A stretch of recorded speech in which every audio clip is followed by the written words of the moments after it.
하나님 말씀 고린도전서 5장 9절로 13절 말씀을 함께 같이 보겠습니다. 고린도전서 5장 9절로 13절까지 함께 같이 읽도록 하겠습니다. 내가 너희에게 쓴 편지에 음행하는 자들을 사귀지 말라 하였거니와, 이 말은 이 세상에 음행하는 자들이나 탐하는 자들이나 속여 빼앗는 자들이나 우상 숭배자들을 도무지 사귀지 말라 하는 것이 아니니, 만일 그리하려면 너희가 세상 밖으로 나아가야 할 것이라. 이제 내가 너희에게 쓴 것은 만일 어떤 형제라 일컫는 자가 음행하거나 탐욕을 부리거나 우상 숭배를 하거나 모욕하거나 술 취하거나 속여 빼앗거든 사귀지도 말고 그런 자와는 함께 먹지도 말라 함이라. 밖에 있는 사람들을 판단하는 것이야 내가 무슨 상관이 있으리요마는 교회 안에 있는 사람들이야 너희가 판단하지 아니하랴. 밖에 있는 사람들은 하나님이 심판하시려니와 이 악한 사람은 너희 중에서 내쫓으라. 아멘. 계속해서 이 교회 안에 들어온 여러 가지 죄악에 대해서 바울이 이 고린도 교회 성도들에게 당부를 부탁을 하고 있는 장면입니다. 뭐 부탁이기도 하고 또 때로는 질책이기도 하고 뭐 그런 뉘앙스가 느껴집니다. 죄에 대해서 단호하여야 한다는 것을 말하고 있죠. 근데 앞에 9절 10절에 보면 재미있는 표현이 나와요. 죄인과 도무지 만나지 않고 거룩한 사람들끼리만 산다는 것은 불가능하다 하는 거예요. 그럼 만약에 거룩한 사람들하고만 살려 그러면 세상 밖으로 나가야 된다. 재밌는 표현이죠. 세상 안에서 살다 보면 당연히 죄인들을 만날 수밖에 없고 같이 대화할 수밖에 없고 또 같이 식사할 수밖에 없고 그럴 수밖에 없다는 것이죠.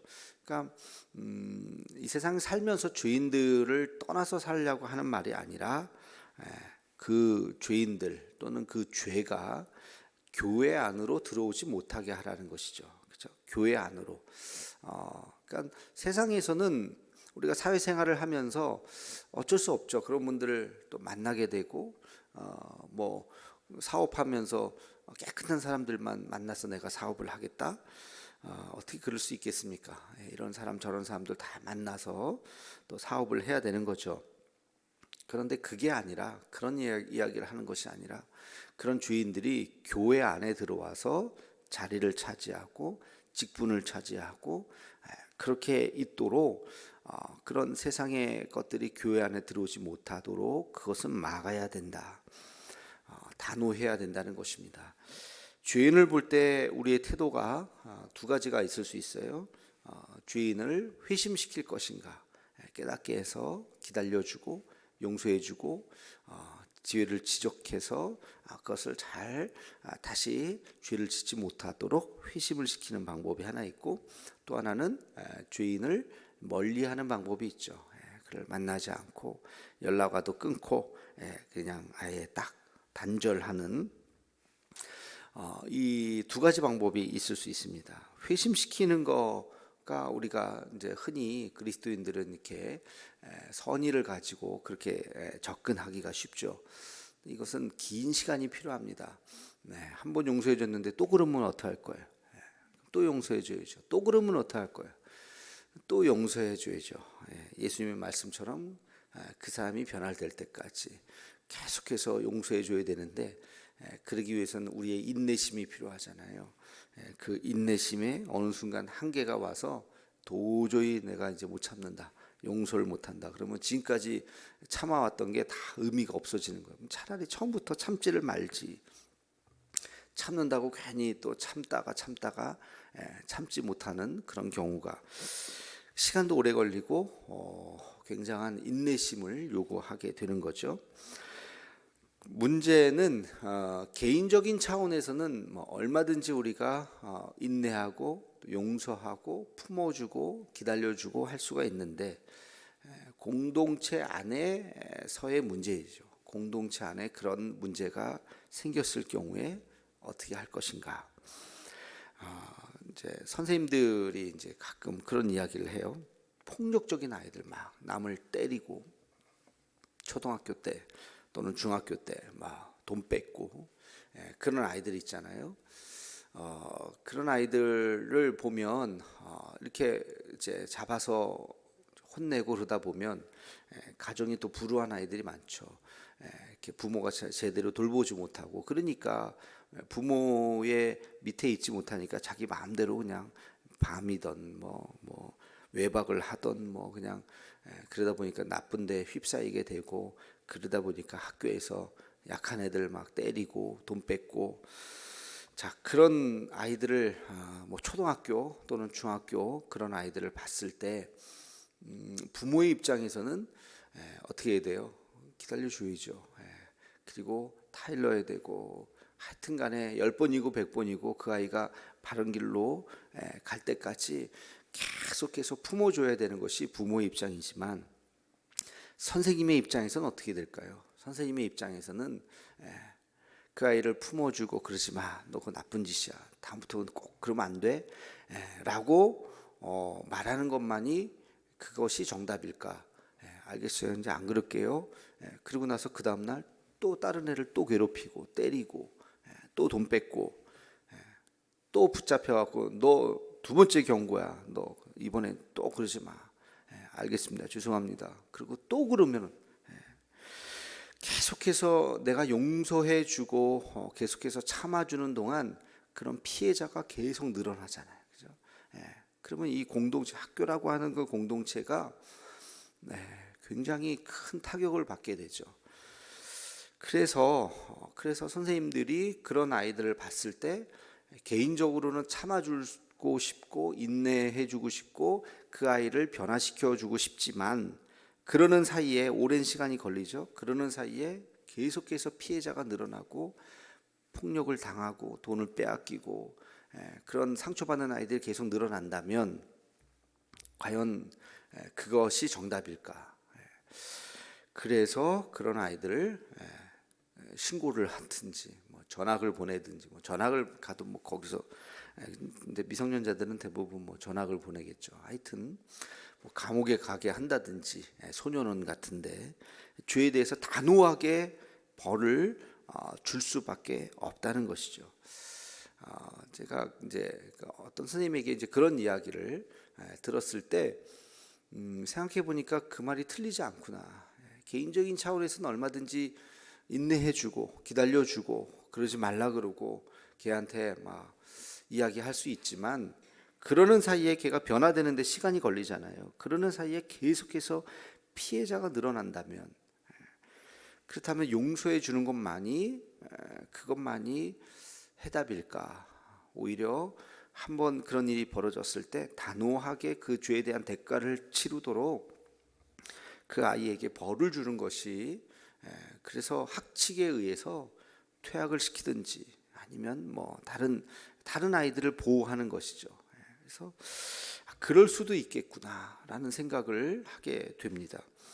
교회도 마찬가지예요. 교회 안에서도 교회법이라는 것이 있어요. 제가 재직 세미나 때 우리 총회법에 대해서 한번 말씀을 드린 적이 있는데, 여러분들은 잘 모를 거예요. 저도 신학교 들어가서 그런 게 있다는 걸 알았으니까, 그냥 교회는 늘 자비로운 곳이고 은혜로운 곳이고 늘 용서와 사랑만이 가득한 곳이고 그렇게 알고 있었는데, 그게 아니라 교회에 법이 있다. 야, 교회도 법이 있네, 신기하네.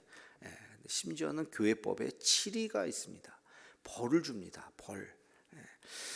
그래서 뭐 근신도 있고요, 경고도 있고요. 그냥 말로 다음부터 그렇게 하면 안 됩니다, 말로 하는 것도 있지만, 실제로 교회를 나오지 못하도록 또 직무를 정지하고, 뭐 직무를 정지한다는 게 뭐가 있겠어요.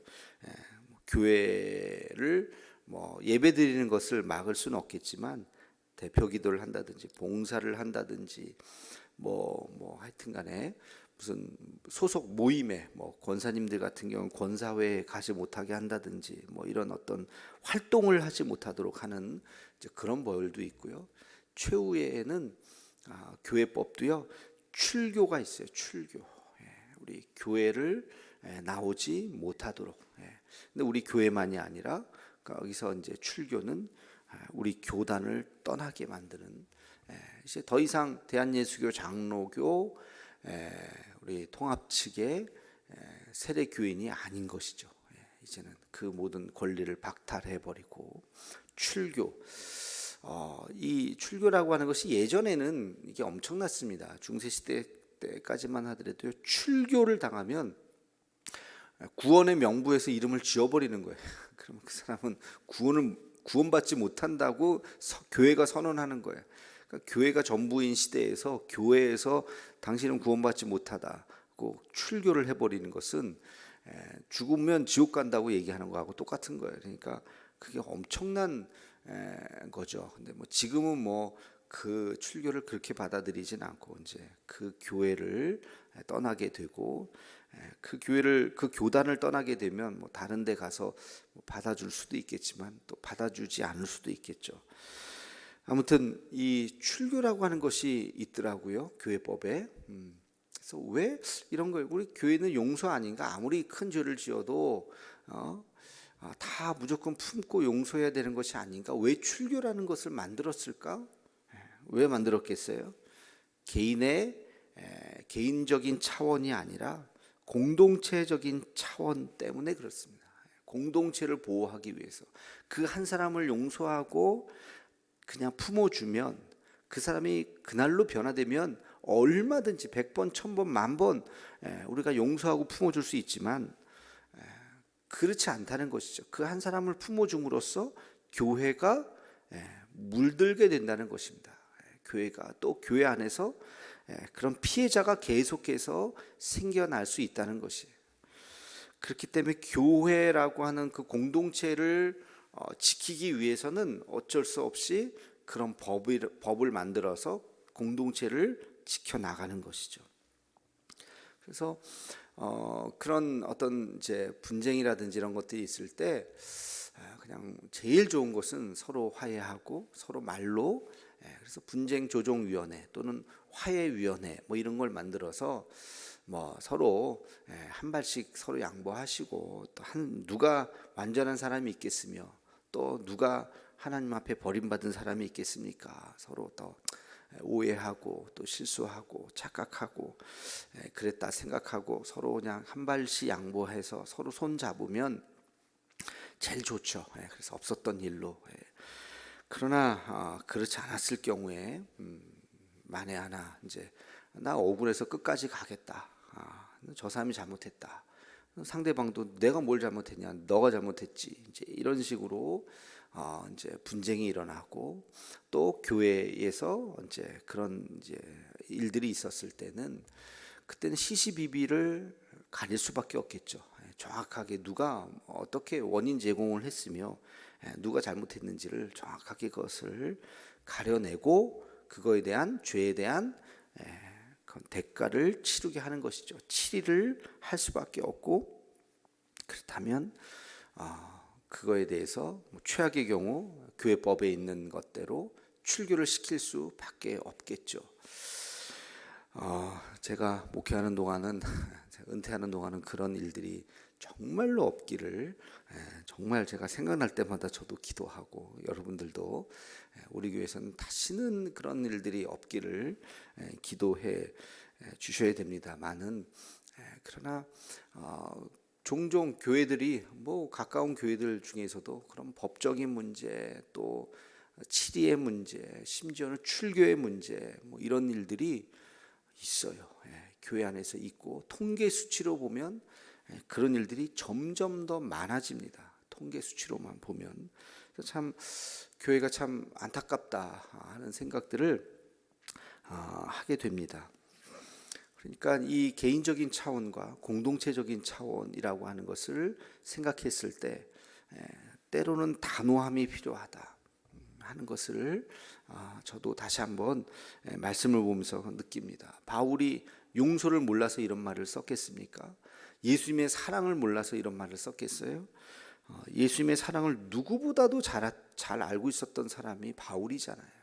그럼에도 불구하고 고린도 교회를 향해서 하는 말이, 너희가 왜 그런 사람을 용납하느냐? 그 한 사람이 들어옴으로 인해서 그 죄를 지적하고 그것에 대해서 단호하게 잘랐어야 되는데 그렇지 않았기 때문에 그 한 사람으로 인해서 교회가 물들기 시작했다라고 하는 것을 지금 지적하고 있죠. 교회가 세상을 거룩하게 변화시켜야 되는데 세상에 그런 잘못된 그런 죄악들이 교회 안에 들어와서 교회를 거꾸로 물들이고 있는 것이 오늘날 교회의 모습이라고 볼 수가 있습니다. 그래서 이런 일들이 많이 있어요. 사실 교회 안에서 이렇게 저렇게. 그래서 우리는 정신 차리고 그런 사람들 실제로 있었던 일들인데 신천지가 들어와서 교회를 많이 욕하고 분쟁을 일으키고 그래서 어느 목사님이 그걸 알았어요. 소문을 들었어요. 저 사람이 왜 그런가 경고도 했어요. 그렇게 하지 마시라고 그렇게 그런 말들 퍼뜨리지 마시고 이렇게 구두 경고하고 그런데 그 사람은 실제는 신천지였거든요. 그러니까 그 앞에서는 아유 죄송해요 제가 뭐 그러려고 그랬던 거 아닌데 뭐 이렇게 변명하고 그러다가 그래요 하면서 넘어가고 결국에는 목사님이 쫓겨나가고 그 교회가 신천지 교회가 됐어요. 신천지들의 수법이에요. 그러니까 처음에 그런 것을 발견했을 때 단호하게 대처를 했어야 되는데 대부분 목사님들이 그게 참 단호하게 하기가 어렵죠. 교인들을 어떻게 뭐 단호하게 뭐 하겠습니까? 그냥 넘어가고 그러다가 그런 일들이 작은 교회에서는 특히 금방 교회가 작은 배가 이렇게 풍랑에 더 빨리 이렇게 넘어가듯이 그런 일들이 실제로 많이 있어요. 50명 안팎의 그런 교회들이 한두 명만 말 맞추어서 막 이상한 소문 퍼뜨리면 교회가 금방 막 풍랑이 일어납니다. 그런 일들이 실제로 많이 있었습니다만 지금도 있을 거예요.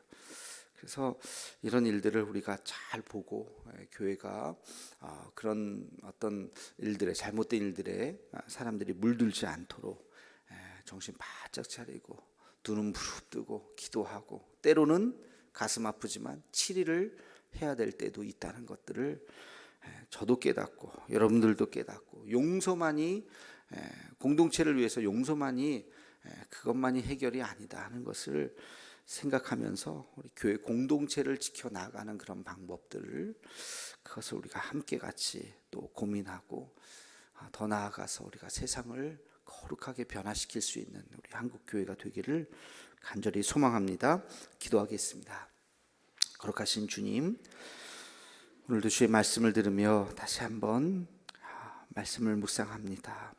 하나님, 교회가 거룩해져야 할 텐데 세상에 그런 잘못된 법들이 또 세속적인 것들이 교회 안에 들어와서 또 그렇게 물들고 있는 모습들을 보게 됩니다. 세상의 분쟁들, 그러한 다툼들, 싸움들, 교회 안에는 그런 것들이 없어야 할 텐데 또 잘못된 세상의 사람들의 잘못을 우리가 지적하고 그것을 도려내야 할 텐데 그렇지 못할 때 교회가 많이 어려워지고 있는 모습들을 보게 됩니다. 하나님 아버지, 우리 안에 이 거룩함이 세상 가운데 오히려 더 세상을 변화시킬 수 있게 도와주시고, 하나님, 우리 교회는 늘 언제나 하나님 보시기에 아름다운 교회로 그렇게 세상을 변화시켜 나갈 수 있는 그러한 교회가 되게 하여 주시옵소서.